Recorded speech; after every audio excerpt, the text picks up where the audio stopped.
Ready? Ready? All right. Okay. Welcome to the last third. Hope you had a nice lunch under the pergola. So our next speaker is going to be Ellen Mackey.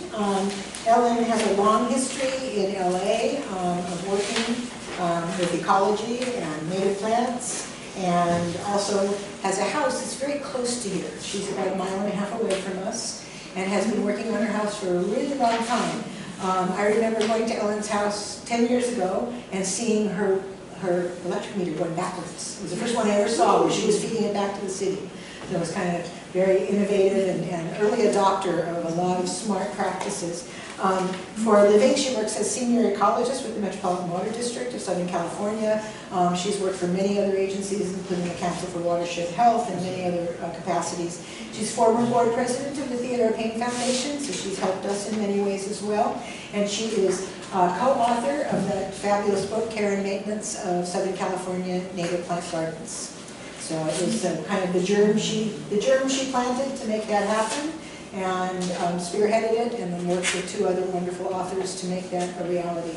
And it is a marvelous book, and as I mentioned, it's out of print, but you can see it in our library, or if you're lucky, you can find one online, or a friend that might have it. It's a very, very unique book, and we're hoping to reprint it in the future. So without further ado, Ellen's going to tell you about what she did at home. And it's a real kind of hands-on, can-do lesson. Thank you.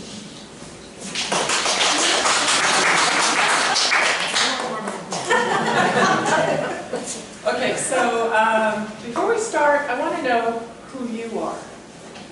How many people actually were affected directly by the Tuna Canyon fire?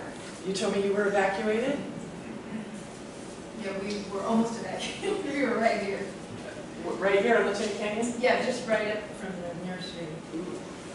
Who else back here? I raised my hand, I almost lost the place I would That's right here. Anybody? And you? As well, a neighbor of you, of Theodore Payne. Were you evacuated? I was not. Okay. Anybody else? Close. Burbank Country Club Drive. Were you evacuated? It was a volunteer evacuation. So, how did you find out? About the volunteer? Actually, we actually lived down the hill, so I was watching it happen. We just bought the house about a month ago. So I knew it was happening because I could see it. And then, so you left? Yeah, and actually the police had reports of, like up to the minute, this neighborhood's evacuated, so we got notification that way. But there's no sign of it there on the whole stretch of road. It's all the way in the back, the Elder line and the very back. But I know like at the top of the hills, it's so where's everybody else from then? La Caseta. You weren't affected by the fire, though? No. Okay. Burbank. Were you affected by the fire? I got ash and I got really scared. That was it. Could you see the fire? I mean, my neighbors were evacuated up the hill, but I'm down from there. Could you see it? Oh yeah. Okay. A lot. I work in Tahanga, but I live in Alhambra. I'm a landscape designer, so this is the area of interest. So you're one of the people who serve this area. I see. How many people fall into that category? You serve this area. What is it? I'm a volunteer here at Theodore Payne. Oh, so you were affected. Yes. Lily, yes. You? Yeah. What was the question? How are you? Why are you here? Well, I live in Burbank. Okay. Did you see the fire? Oh, yes. Well, Okay. and I was actually I was evacuated from the Santa Rosa fire. So this is not new to you then. And what about you over here? I recently retired from the City of Glendale's Community Services Parks Department and am a consultant for the Glendale Parks and Open Space Foundation. So were you affected by the fire? I'm not personally affected. I do live in Glendale. I live in the eastern end of Verdugo, so the fire got close, but not that close. And behind you? Sure. Okay. Anybody else? Bruce? Live in Altadena, urban wildland interface, been living there for 20 years. Station fire came within a quarter mile of the house, stayed and defended during that time, so I'm always interested in the stories. I know John, and a beekeeper lost all their hives. It was in the Leech of the Canyon. It was very near the start of the fire, and so I know we're in a family. So for the people who were affected, how did you feel when you realized the fire was coming your way? It was terrifying. It was terrifying. Did you feel ready? No. Anybody feel ready? Anybody know what to do? We did a great job. Yes, we did. Okay, then you don't count. Because you were a place where they were stationed. Yeah, but, you know, with the station fire, I stayed behind because I had a pool with about an hour and a quarter of 1.5-inch fire hose, full bore, water available. We had foam for the house. I had done my brush clearance. So yes. So yes, I felt very prepared for it. Anybody else feel prepared? As prepared as we could, and I had the cars packed because I'm kind of a canary in the coal mine. Oh, So I kind of saw it coming, so I had things packed up, but I also tried to put things out for firefighters should they need them hoses. Oh, very nice. They probably. Shovels and stuff. Okay. So my house, just to segue back to the talk, since that's what we're here about, I've been working on getting my house ready for this event for about 10 years. Not every single year, but I don't know if anybody knows Jay Lopez, the lovely sainted Jay Lopez, who convinced me to take a 2-day class on getting your house ready, thank God. So I didn't feel completely unprepared, but I was not as prepared as I could be. So I'm going to take you through some of the steps I took to get my house sort of ready. So as Lily said, I live in a sustainable home, but I just want to, so this is what we saw. I was out in front of my neighbor's house. I live on a cul-de-sac, and we were 2 houses over. The fire was cresting.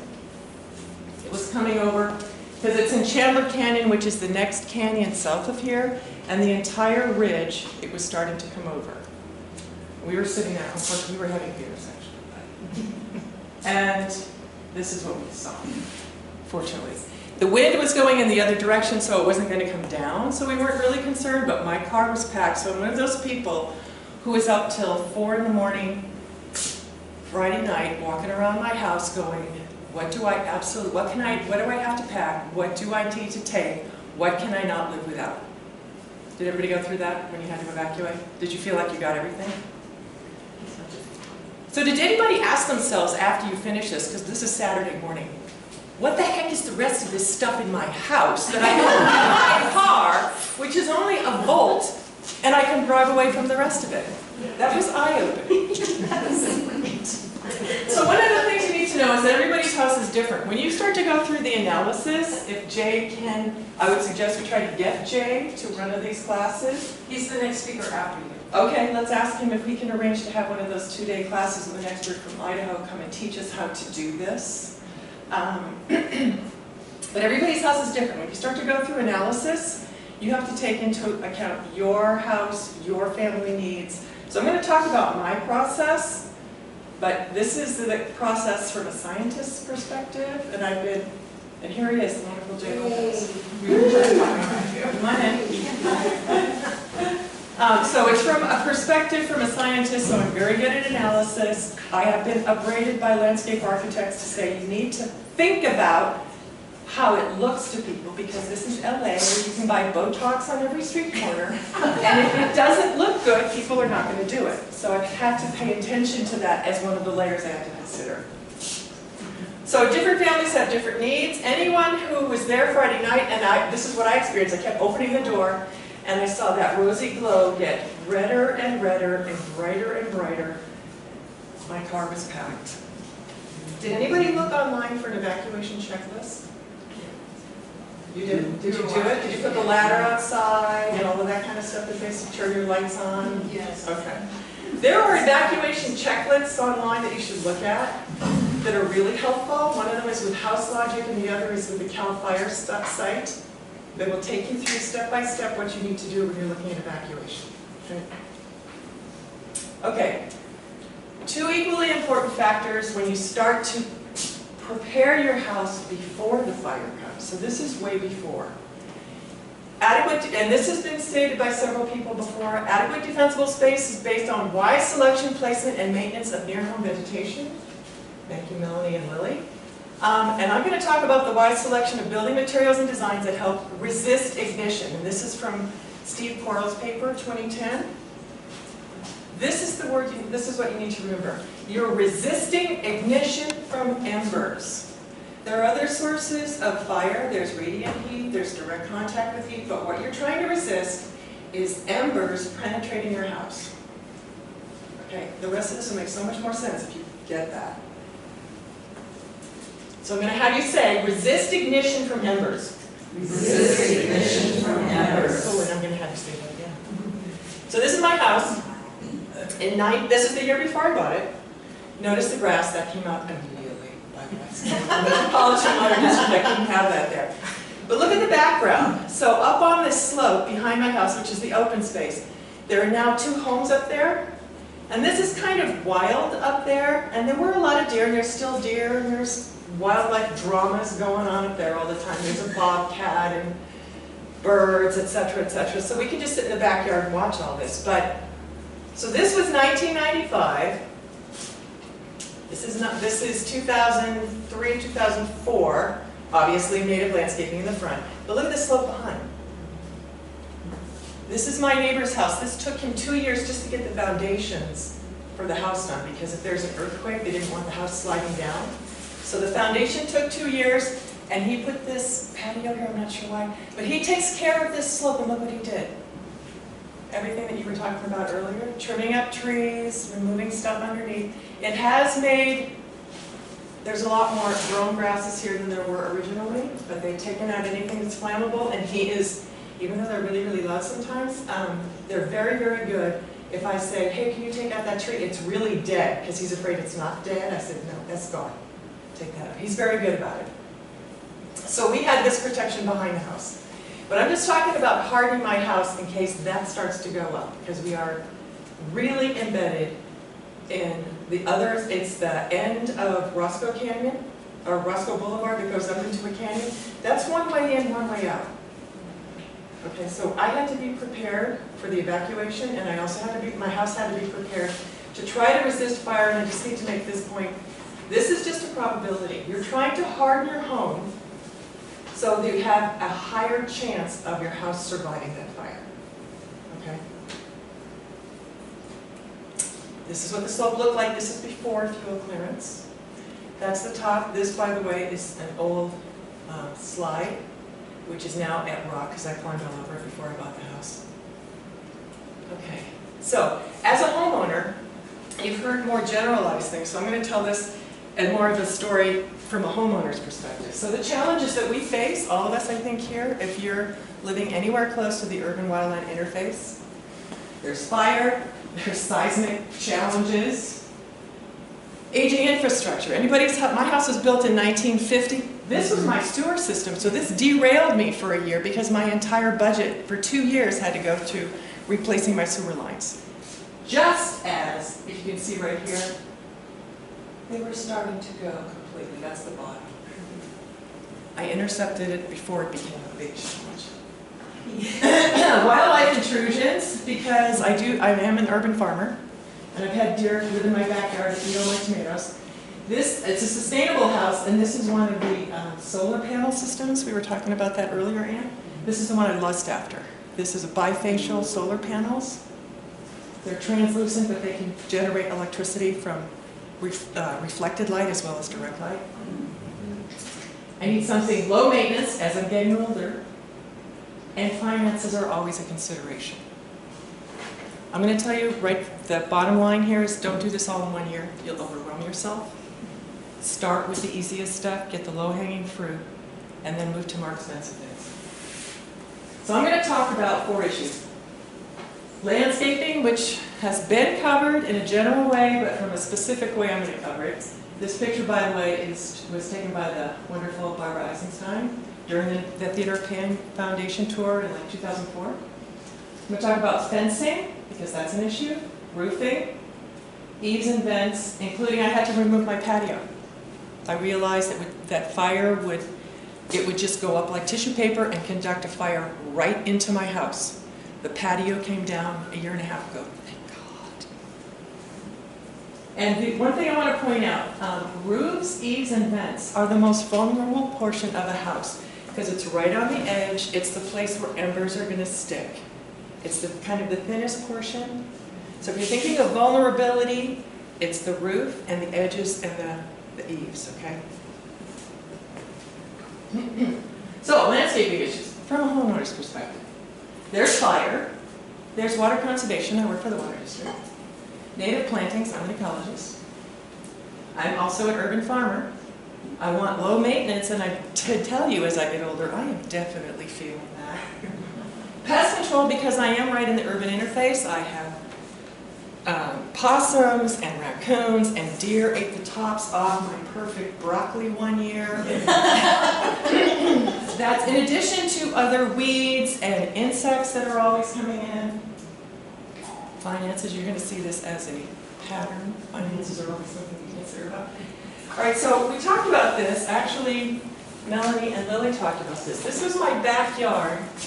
Backyard when I was producing a lot of food. So this little planter bed is producing a lot of winter squash, beans, and loofah for anybody who wants to grow their own sponges. Be careful, because I'm really convinced that's the next invasive species. That loofah would have grown all the way up over across my yard and up the back slope. We still have loofahs from 2005. But this is what it looked like. And I'm right at the end of a cul-de-sac. And I know if the fire department has to come, they have a place to park.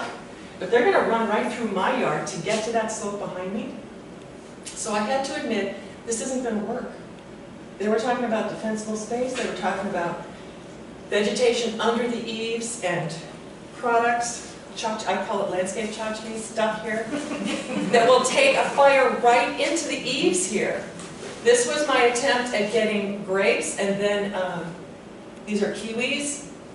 I had to take a heartless, objective look at my landscaping in order to say, can I live with this? Am I willing to sacrifice my house, the largest investment I have?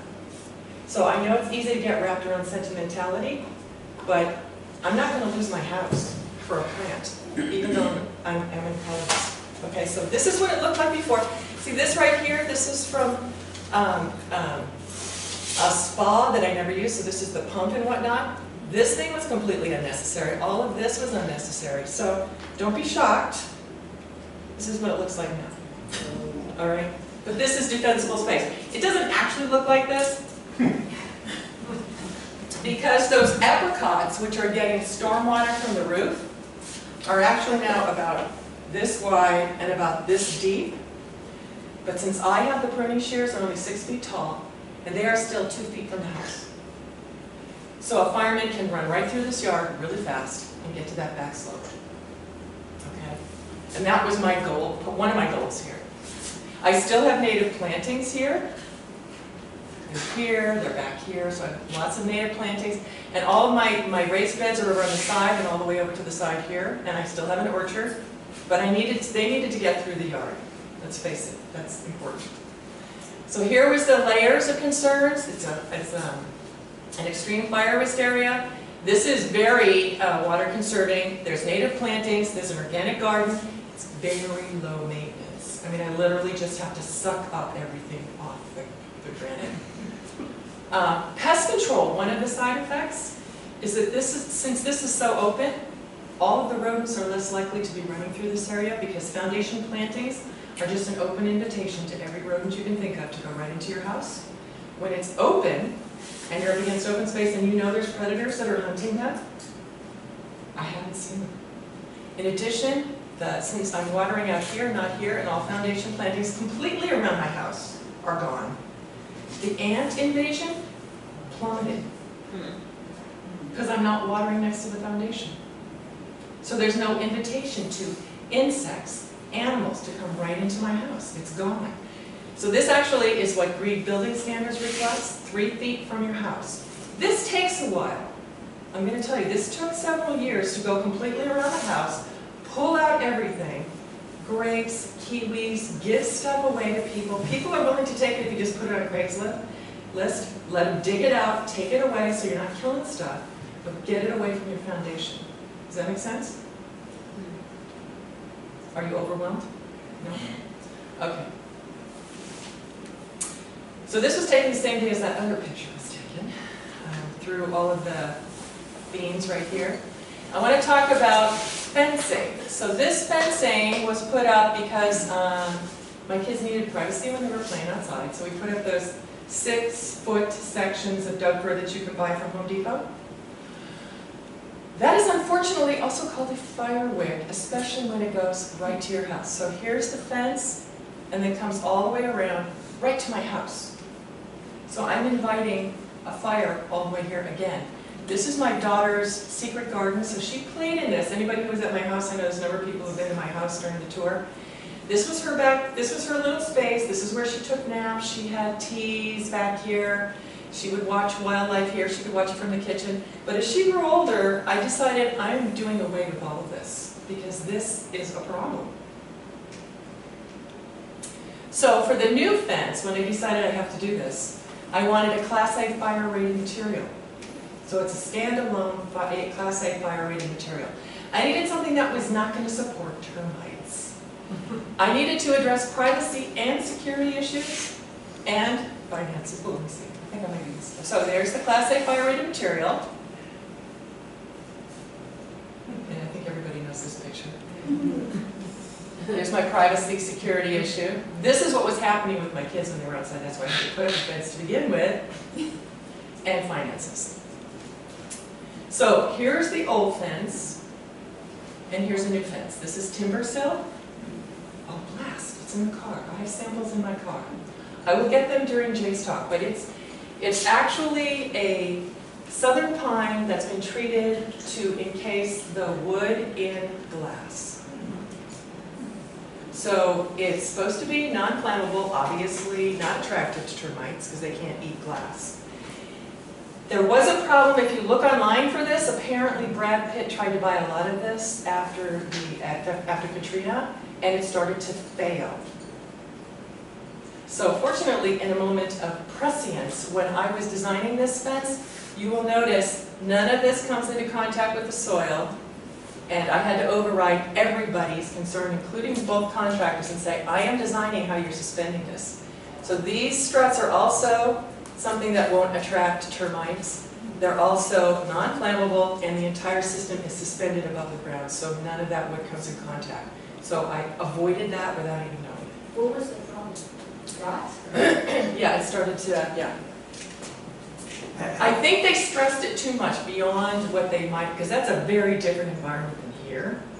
But also, since it's not touching the ground down here, I haven't had that issue. Question? How flammable is composite fencing, Trex? The what? Trex composite fencing. Oh, that's plastic. I think that's a plastic, so that's going to burn. It's at least melt. Trex is made from plastic. Well, it's trash wood, but it's got. It's wood mixed with plastic trash bags, right? Because it's a composite wood. That's the first generation composite wood. It'll melt. And some of my raised beds are made from both first and second generation composite wood.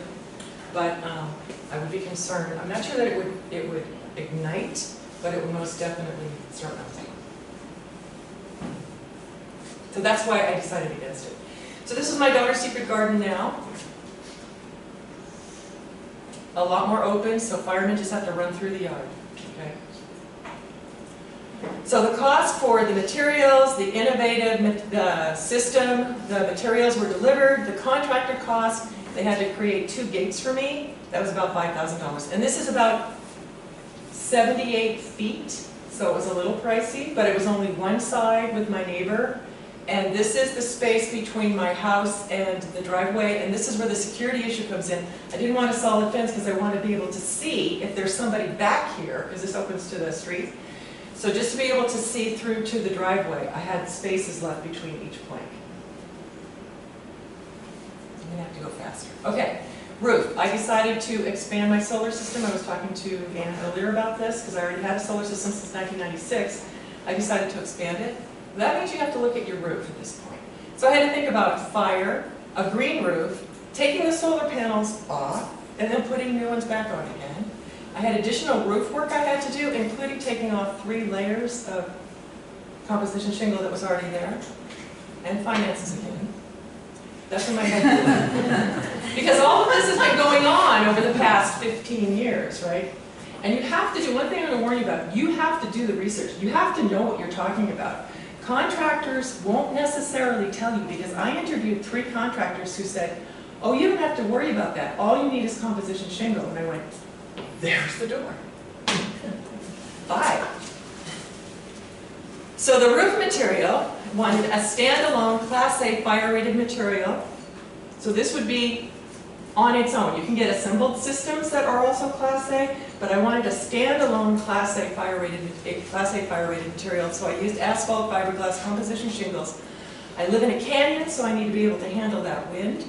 I needed to meet Title 24 requirements, which is the California building code. I wanted to meet Energy Star rated roof because I have people coming to my house every year looking at it as a sustainable home, and I have to discuss what I did. I had to pay attention to green building standards for energy performance. It had to be reasonably priced. You could probably throw that out. And it had to be pretty. So I ended up with this, which is Owens Corning Duration Premium Cool Shingles Sage. Can I just say now, this is their marketing piece. It is not really sage. I mean, I would love sage because sage is my color. But this is not. This is more gray, and had I known that, so again, let me encourage you, do your research. I should have gotten a shingle and said, I don't think so, let's do white. But this was very seductive. And I have sojourned those rocks on the side of my house, especially in the lower half. Okay, one of the things that I had my contractors, actually I ended up with 4 different interviews. I talked about this mineral underlayment. So what is it we're trying to do with hardening your house? Remember what we said at the beginning? Embers. Resist ignition by embers, okay? The most vulnerable part is your roof and the roof edge, right? So you want to make sure, especially since I'm right up against open space, that you have as long as possible till that heat intrudes into your attic and starts heating things up. So one of the things you can do is get this mineral underlayment.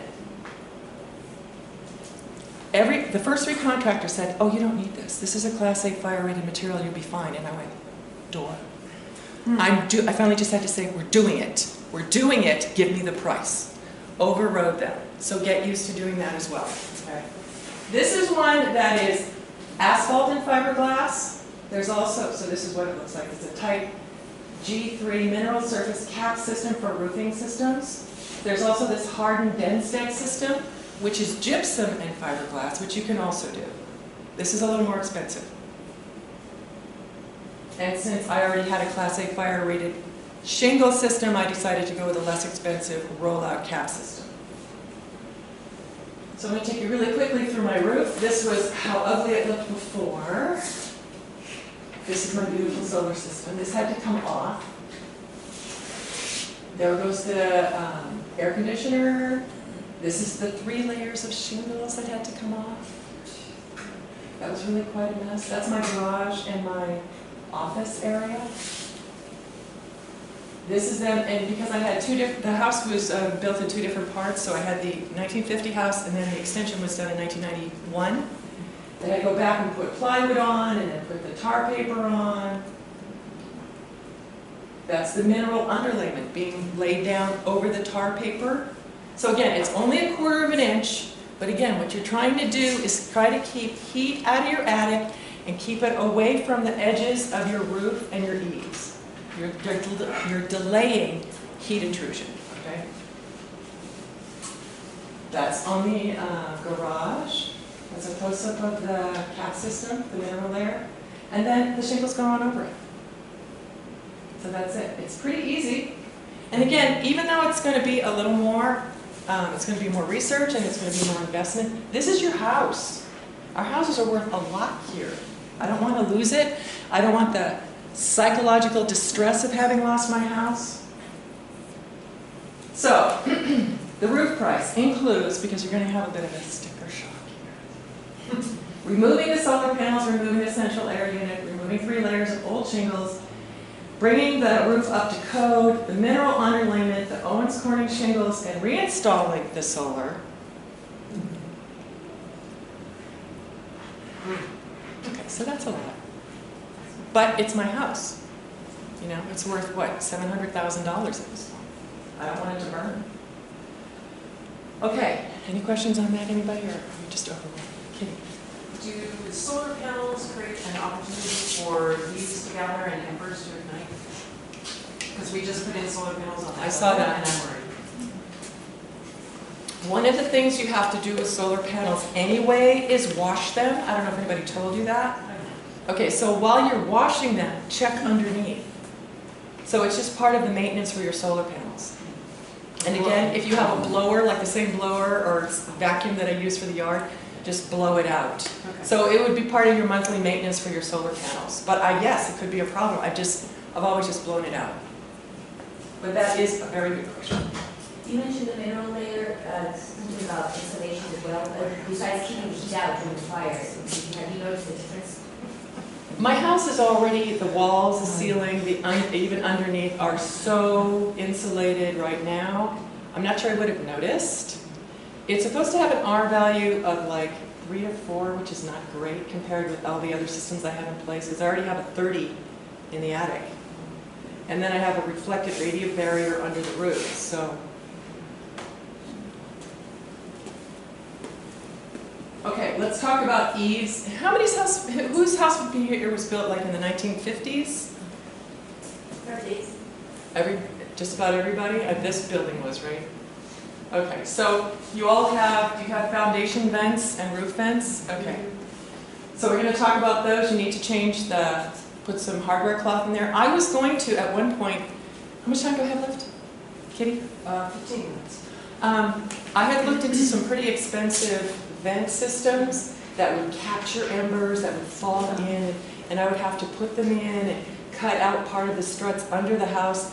And the person who taught that 2-day class I talked about said, you're making that too hard. In a tectonically active area, you don't want to be cutting into the foundation.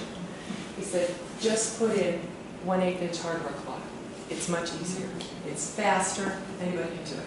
Don't forget your whirlybirds. I think Jay's not a fan of whirlybirds, but mine are now underlaid with 1/8 inch hardware cloth. Okay. Enclosure eaves with, this says non-vented, 1/4 inch hardy backer board. Does everybody know what that is? I have a piece in my car. Sorry, I should have gotten that. The building is cloth at this time. Yeah, usually you see it in bathrooms. It's a cement board. Wonder board. What is it? Same thing as a wonder board. I guess so, as long as that's a cement product. Okay. And one of the bonuses is this discourages, again, wildlife from entering your house. So rats, which I had when I took one of my rooms apart, they were skeletons. I'm just saying, okay? That's gone away. So we have many, many pests to worry about. Okay, so here's don't forget about your roof vents. This is the eaves. And the problem here is that embers can lodge in here, right? We're trying to resist ignition by embers. This is vulnerable. And there's okay, so here's the difference. Most of the homes built in the 1950s, I guess even to the 60s, if you've looked at the foundation vents, they have that 1/4 inch hardware cloth. And the foundation vents, I'm not even sure there was anything in the attic at all. But if you had an ember that enters through this, as it goes under your house or into your attic, that's still enough to start a fire. If you just put this stuff, don't even take this out, put this behind it, any ember that makes its way through this and then this is going out. So the research shows that homes that had this 1/8 inch hardware cloth, they might have a small pile of ash, but none of them were glowing embers. They were going out when they came through. So it's not going to hold, it's not going to start a fire. Does that make sense? This is really easy to do. The eaves enclosed with the hardy. That's next. Okay. Anything on hardware cloth. And you have to look into, remember, do your research, galvanized and non-galvanized, look into that. This is part of what you get to do. Okay? All right, so 1/4 inch hardy backer board. I just hired my contractor who just now does whatever I tell him to do. This was like 1.5 years ago, and they just enclosed every single under the eaves This is what it looked like before. Are embers going to stick here? So he then primed it and painted it, and there's a coating, a stucco around the stucco that is also on this hardy backer board under here. So those pieces of wood that are coming out, they're covered up. It's covered up. They're covered up. This is all enclosed. Now, some people have a vent here. Sometimes there's a vent here with probably 1/4-inch hardware cloth. There is hardy backer board with holes in it. It's a vented hardy backer board. And I think those holes are small enough that no embers will go. What I've seen online, those holes are small enough so it won't go through. But if you have a vent there, you have to pay attention to that, okay? But there's both systems, so you can have it just completely enclosed, or you can use a vented hardy backer board. Is that right? So that's just Looking at nailed, Jay. Huh? that's just nailed to that? It's just nailed to under here, onto these. It's completely enclosed. So the picture I showed you earlier when we were all drinking beers at my neighbor's house and watching the fire department drop their flame retardant, I looked up into her eaves. She literally had paint curling down from her eaves. I went, we're all going to die. Because her house was going to go right up. She did not pay attention. That's the thing you don't want to have happen. This is pretty inexpensive. This was, I think, $1,500. This was not that much. The hardware cloth is even less. So remember, we're trying to resist ignition from embers. Okay? All right. So, don't be intimidated. It's not hard stuff. There's lots of help. Maybe we can talk Jay into having one of those 2-day classes here. Okay. See? Okay. And they'll make it even easier. Yes. But just start. I've been doing this for a long time, and I'm not finished yet. So when this fire started, I still had a double door on my bedroom. So the patio is gone, everything's enclosed, everything has hardware cloth, but there's double doors right up against open space where if we had a firestorm, it would have hit those doors. And it's still single pane glass, because I haven't gotten there yet. But there are security doors that my contractor said would probably dissipate some of that force, I'm hoping. But that's my next project. So this, this is still in motion, okay? But just start, do something, because that terror that you felt when you had to evacuate, and you didn't know whether you were going to come back to your house or not, that needs to start going away. And that can start going away. It's pretty simple. It's pretty simple stuff that you can do. Does that make sense? Okay. Oops, wait a minute. Sorry. So budget, but for multiple years. Sometimes you're going to have something more expensive than other years. Do your homework. Do your homework. Do your homework. Know what you're talking about, because contractors are going to try and sell you the least expensive.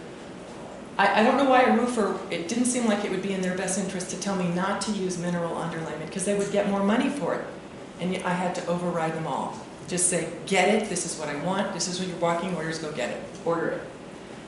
Interview contractors. Make sure that they actually respect what you know. And if they don't, again, you can show them the door. And then just keep up. Every year, keep it up, don't give up. Keep doing it year by year. Like I said, I still have one more thing to do. I'm almost there, but I'm not quite there yet. But I did breathe a sigh of relief when I realized, God, that patio is gone. All of the vents are covered. It was a lot better feeling than just fleeing and not knowing if you're coming back to your home. Questions? When you say patio that you have to remove, do you mean the fence? The wooden fence that you removed? Or what? Let me see if I can find it. Right, look, there it is. This is a patio. And the way this is, it started to get dry rot, which meant it would have gone up like paper. So my back door is right here, and this is all the back. The open space is right here. So if a firestorm came down and went under here, it would have trapped whatever force there was and gone right through these windows here, because there's no place for that wind to go. So this would have caught on fire, brought it right to my house, and it would have gone up. I had to take that patio had to go. That patio cover.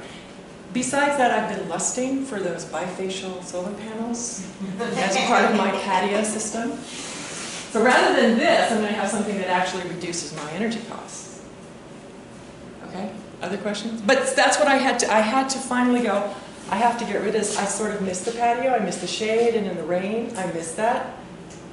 but is it worth my house going up? I don't think so. So how do you cover? So I had this done at the same time I had my contractor enclosing all the eaves. I said, just take this out. That was just a year and a half ago. So I felt a lot better when I was sitting out there with beer going, okay, if I have to leave, I'm better. Questions? Okay. Thank you.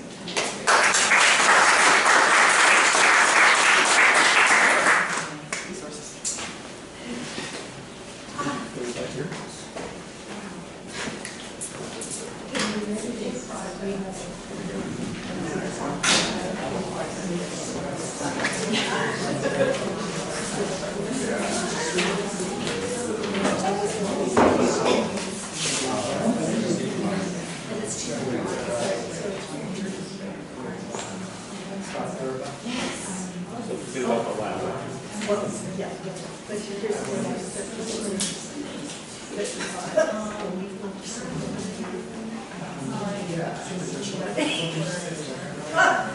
We need to do something. Well, maybe you should have a pretty strong fire.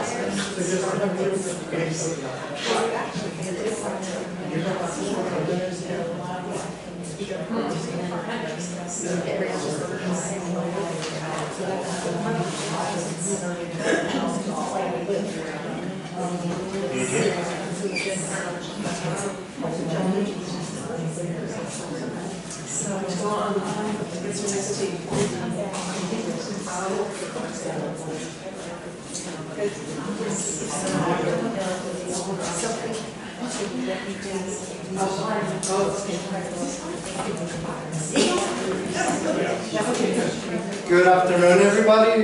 How you doing? Jay Lopez, Select County Fire Department. I better deliver now.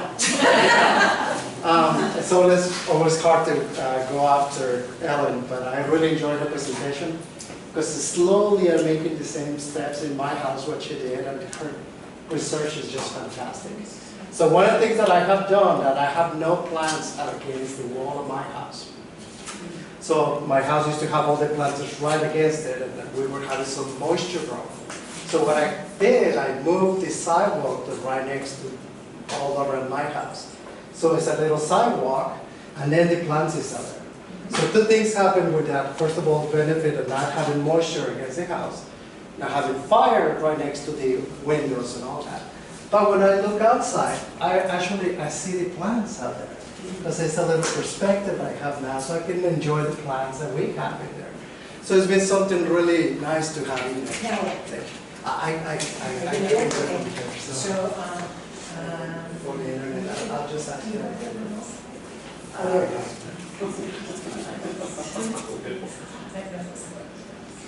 So, you didn't like it? So that's one of the things that worked out real well, and it's been fantastic.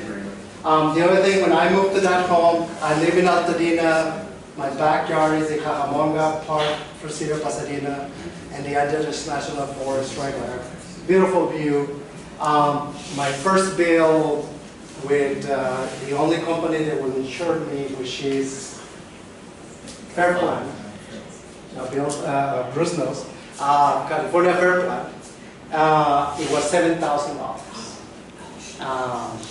So I never told him that who I work for, what I do, and all that. But the previous person had Allstate, and they had it for many years, and they had just kind of covered the house with all this vegetation around. And it's not so much that they covered; they just kind of got away from them. And they were older. They were both PhDs, very smart people, always busy. And then unfortunately one passed away, and the other one passed away just shortly after. But anyway, so I went and took all this stuff out, kind of following Ellen's advice. And it went from $7,000 to $1,500. Wow. So that's a big difference. So if it helps, that'll be great. And we can help you with the internet. Yes. We can do it, we have the technology. So, you just could have it ready for, I just need to go grab a video from YouTube. So I gotta sit back here because I can't see. So, Thank you for inviting me to come here today. I appreciate it. I've been working with John. I did a presentation a couple of months ago at the Art Museum. I'm working out with Marty for many years. And I know some of you, not all of you, but I was looking at the list back there. I'm a forester by trade. I work for the LA County Fire Department. I'm an assistant chief for the forestry division. The fire department has the fire side, which are the guys with the people, fire engineers and all this stuff. And then you have the prevention side, and that's what we come on. So we work on these areas that possibly related to wildfire before, during, and after. So one of them is for if you're building something, you give us your building plans, and we help you build the most safe house that it can be. This is only for new construction. Other thing that we added here in LA County is also that we review your landscape plans. And we try to encourage you to use natives and to use vegetation that, yes, it will burn, but it will burn in a proper way. And also how you place your vegetation, which Ellen was so eloquently saying, is about where you put your stuff and how much of it. So when you have those embers, it goes from one to the other. I was going to do that at the very end. Oh, okay. I can cue it up for you. Is it all? Yeah. Just put mud and debris flows. Just search for that.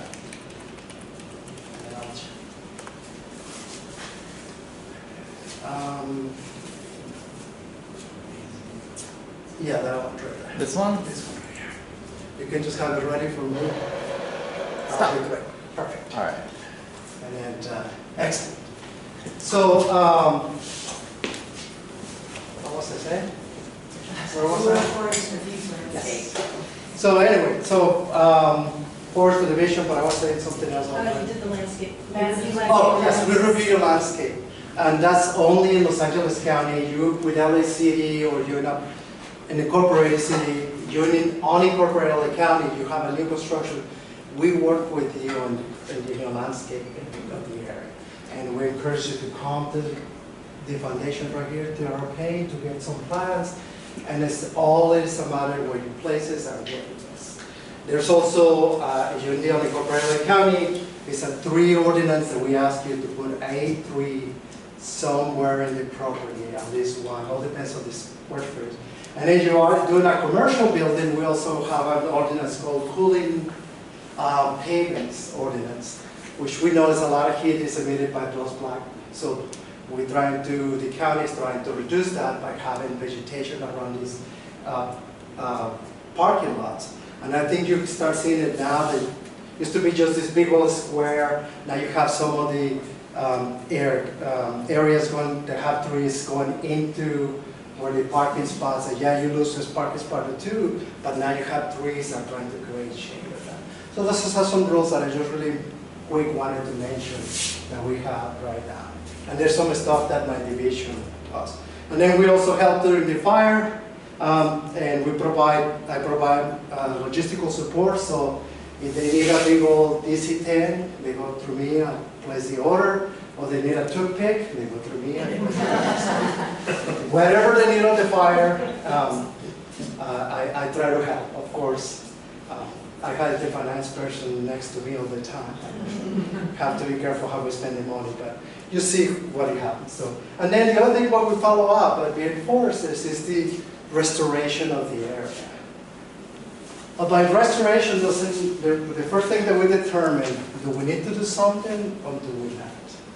So we go and consult with all of the experts first. And there's different ways to do it. The Forest Service or the federal government calls it Burn Area Emergency Response. The Cal Fire call it Watershed Emergency Team Response. And some other people call it just trying to hold the mud. But the first thing that we determine is what kind of severity of burn do we have. Was it a fire that had a big residency on top of the soil that is really going to do some damage to the plants and the seedbed? Or was it a fast-moving fire that our vegetation is very used to it, and the seedbeds is still pretty good? So that's when the first thing we determine. So we work with USGS, his name is Staley, who is a great guy that provides these wonderful maps. And let me see if I can go to the next one. This Staley provides something like this. This is a preliminary map of this fire. And it tells us that you were to put rain in this place, after you see how severe you have, you were to put rain in this place, which areas you should be concerned about. Like he runs the numbers with 5 minutes, 15 minutes, you know, of heavy rain. What we consider heavy rain is 1 inch, half an inch per hour. That is considered something with the type of slope that we have. I do have to say this is not the final map, this is a preliminary map, so you take a photo of it, make sure that you know this is not the final map. But this is one of the things, but we know that in this area right here where Burbank is pretty steep, and there's a lot of homes down there. So we developed a plan to do that. Do we need to go out there and do something? We used to have and jump on helicopters and plane and go aerials, put aerial seating out there. And you need to put something that becomes green right away, and usually was ryegrass. We pulled away from that about 20, 25 years ago because it's just something that looks nice, but it doesn't really do much. You're trying to hold tons and tons of soil, and our root system is about this long. Not going to do that much for you.